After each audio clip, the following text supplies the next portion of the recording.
Well, it is going to be a long and difficult bye week for the Eskimos. Well, there's plenty of time to stew over what could have been. They're a third of the way through the season and have just one victory, including no wins at home. If you believe the head coach, there will be some changes when the club returns to work.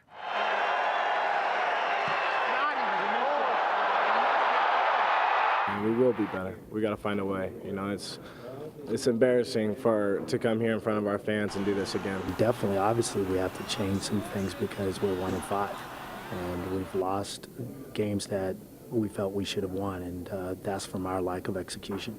Let the soul searching begin, and there's plenty of time for that. With 16 days in between games, you have to wonder how much significant change there could be for the green and gold. At 1-5, the team is off to a similar start as 2010. That's the last time they didn't make the playoff cut. The Eskimos are running out of wiggle room, and they may need to run the table to make the playoffs. These are the ugly facts. The Esks are the lowest scoring team in the West and have also given up the most points in the division. Not exactly a badge of honor for a much hyped defensive unit, which also is the worst at defending the run. They've given up 869 rushing yards to the opposition on the ground. And how about this? The Eskies are facing the top two teams in the league when they return from the bye week. A now healthy Ricky Ray and the Argos, followed by the currently undefeated Riders. Now next summer, Edmonton will get a dry run at hosting some major matches for the 2015 Women's World Cup of Soccer. We're very excited to be hosting it. I think it's just going to be great momentum to build up to 2015 and the World Women's Cup. Commonwealth Stadium will be a major cog for the Under-20 Women's World Cup in 2014. Unfortunately, we won't see Canada in action at Commonwealth unless they make it to the quarterfinals. Edmonton will host a total of 7 matches over 4 game days. Now in 2015, Edmonton will take on a more significant role in hosting 11 games during the Women's World Cup, including some high-profile matches like the opening game, quarterfinals, semifinals, and the bronze medal match. The baseball world has been rocked, and it's reacting to yesterday's suspension in light of the biggest scandal to hit the sport. 13 players were suspended, bringing the total to 14 busted for using performance-enhancing drugs linked to the Biogenesis Clinic. Alex Rodriguez slapped the hardest with a 211-game suspension. Owner of a lifetime ban, Pete Rose, has a little advice for A-Rod and the other players. Just come clean. If you're ever confronted with a controversy or something you did wrong, don't lie. Come forward as quickly as you possibly can and get it behind you. A lot of these guys who were suspended yesterday, now they come out and said, I made a mistake. But I don't know if any of them ever said I used PEDs. I haven't saw any of the players that got suspended say I took drugs and it was wrong. You know, everybody just says I made mistakes. Of course, Pete Rose was banned from baseball for betting on games. A-Rod, who will be 40 years old after the conclusion of the 211-game ban, says he'll appeal the penalty that is supposed to begin on Thursday. In Major League action, the Blue Jays facing the Mariners. Toronto looking for their first 3-game winning streak in 7 weeks. Opening pitch, Jose Reyes crushes one to right center. It's his 8th home run of the season. Jays up early, 1-0.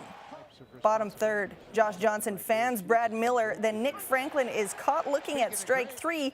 King Felix struggling in the 5th, already 4-0. Hernandez gives up a walk and a pair of singles that leads to a run. And Brett Lawrie smacks an RBI single to left. Jays fans witnessing an offensive breakthrough. It's 6-0. The Jays had all the answers tonight for their 3rd straight win, 7-2 over the Mariners. Fresh off a convincing win at the Bridgestone Invitational, Tiger Woods is ready for the weekend. The PGA Championship is his last chance at winning a major before the end of the season. He is back to #1 in the world, and he is the favorite, even though he's gone 17 majors without a win. The PGA Championship starts Thursday from Oak Hill in Rochester, New York. Rogers Cup first round, 11-seed Milos Raonic taking on Frenchman Jeremy Chardy. Raonic up a break in the first, and he hits the big forehand winner. Raonic took the opening set 6-3, tied at 3 in the second. Chardy with a break point opportunity, and Raonic hits the net. Chardy earns the break, took the set 6-4. Third set, tied at 5.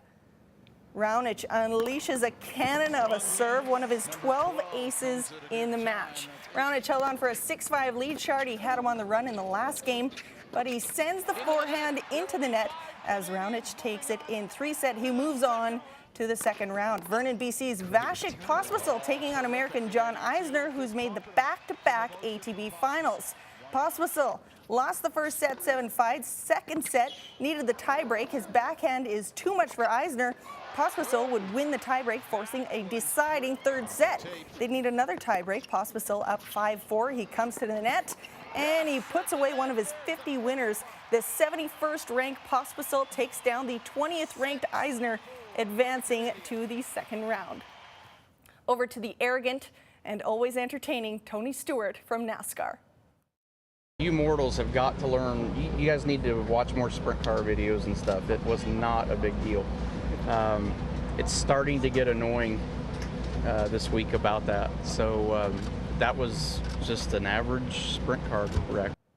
That's Tony Stewart last Friday playing down criticism from mere mortals for being involved in a nasty sprint car wreck last week. Well, it happened again last night in Iowa, and now he has a broken leg which required surgery today. It's the third crash this month for the three-time NASCAR champ while competing in extracurricular races. The injury could cost him the rest of the NASCAR season.